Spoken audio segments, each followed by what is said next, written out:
আজকে বের হয়েছিলাম আমার ফ্রেন্ডের ম্যারেজ অ্যানিভার্সারি। ওর হাজবেন্ডকে সারপ্রাইজ দেবে, এর জন্য কিছু শপিং করতে।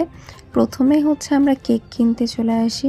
এখানে এই কেকটা সিলেক্ট করা হয়, আর এখানে কেকের উপরে লিখে দেওয়া হচ্ছে happy anniversary to miss and Mrs. তো কেক কেনার পরে হচ্ছে আমরা এখান থেকে বের হয়ে যাই। দেখো মেয়েটা কত এক্সাইটেড। তো তারপরে আমরা এখানে পিৎজা একটা স্টলে চলে আসি, রোড সাইড পিৎজাগুলো। সেখান থেকে একটা পিৎজা নেওয়া হবে। এখানে আমরা আমাদের একটু ভিডিও করে নিচ্ছি। তারপর আমরা এই স্টোরটাতে আসি, এখান থেকে ডেকোরেশনের কিছু আইটেম নেওয়া হবে। এই হ্যাপি অ্যানিভার্সারিগুলো লেখাগুলো ভীষণ সুন্দর ছিল। তো এখান থেকে আমরা কিছু শপিং করে নেই। দেন এই ফাস্ট ফুড শপ থেকে কিছু খাবার নিয়ে আমরা বাসায় চলে যাই। আজকের মতো টাটা।